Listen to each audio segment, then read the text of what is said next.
I'm not throwing away my shot. I said I'm not throwing away my shot. Ayo, I'm just like my country. I'm young, scrappy, and hungry, and I'm not throwing away my shot. I'm not throwing away my shot. Hamilton begins with this triumphant ode to the American ideal.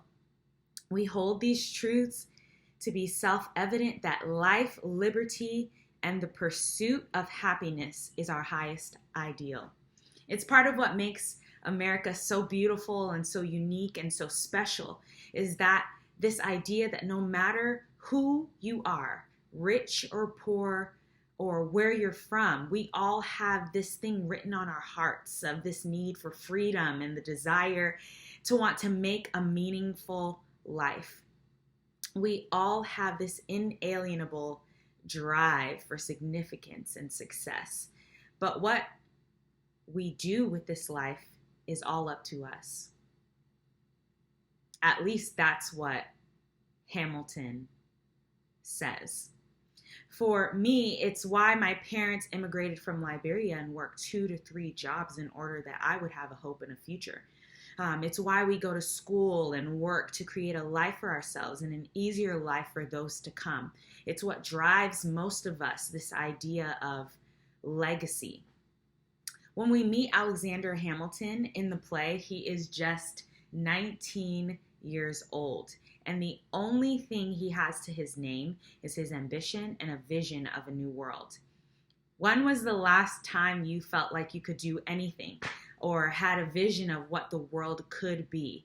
I wonder if you're like me and you would probably say high school or college. I remember graduating high school and feeling like I was right at the beginning of everything.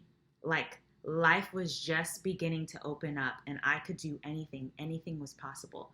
At least that's what every single high schooler, I'm sure you remember, is told at their graduation ceremony. You are the generation that is going to change the world. You have every opportunity at your fingertips. You can do whatever you set your heart and mind to. My first week of college, I went to Spelman College in Atlanta, Georgia, whoop, whoop, and we have this thing called convocation. It's always held in our chapel called Sisters Chapel. And convocation is just... you get to hear from different speakers and you get to hear different lectures on various different topics. But my first convocation was conducted by our school chaplain. And I still remember the scripture that she used to this day. And I think it's like 12 years later. But she used the scripture from Joel 2:28. And it says, "And afterward, I will pour out my spirit on all people. Your sons and daughters will prophesy.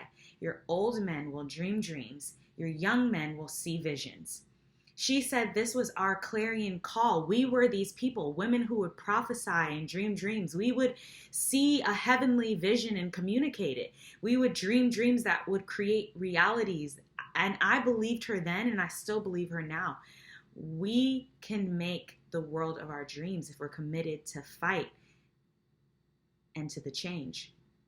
It's the American dream. It's Alexander Hamilton's dream. It's the dream of creating financial stability for our families, the dream of being different parents and partners than our elders were. It's the dream of creating sustainable change, social change, and even bigger, creating a better future world for our children and our grandchildren. We see from Alexander Hamilton's life that his vision and dreams would lead to history-altering realities. A revolution, a colony becomes a nation, a democratic process is created, and much more. Many of our national heroes lay down their lives in order to see their visions become realities. For Alexander Hamilton, the vision of a free nation ruled by its own people and its own ideals drove him to action, to fight, to write, to lead. Our heroes' vision of liberty and justice have become our realities, beautiful and hopeful and flawed and broken and limited.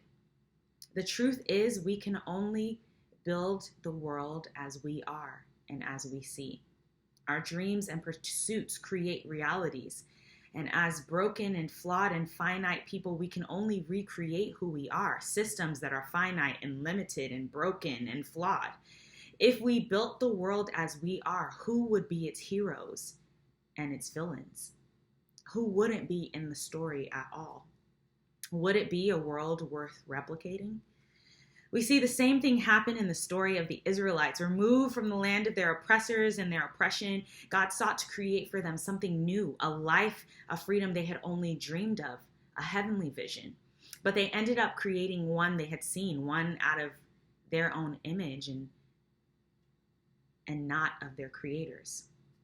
The Israelites were meant to stand out from amongst the people because they had a different world order and a governing system. Their king would be God, the creator, and the way they lived in obedience and to his ways and in relationship with him would mark them and turn the world on its axis. And the union they would display would be one of shalom, peace and wholeness, order and love and worship and human flourishing. Instead, they had dreams of being like the world and having a human king. They wanted to make for themselves a world where they were in control of their destiny. We see from the Israelites and we see from Alexander Hamilton and Hamilton that it matters how we live and what we live for and whose dreams and visions we're pursuing to see made real in reality. The peace, hope, and change we all seek in our own personal lives and the world around us will always fall short if we look for the end in ourselves. The world brimming with hope and possibility and freedom we're looking for can only find its fulfillment in its creator, in Jesus Christ. So I invite you to seek your freedom and hope and fulfillment in Jesus. It's the only eternal legacy worth living because it's the only one that isn't flawed, isn't limited, doesn't leave people out, and results in wholeness and human flourishing. You see, the world offers public victory and private defeat. Jesus offers private transformation that leads to a legacy of generational wholeness and freedom. A world, a dream, a vision worth replicating.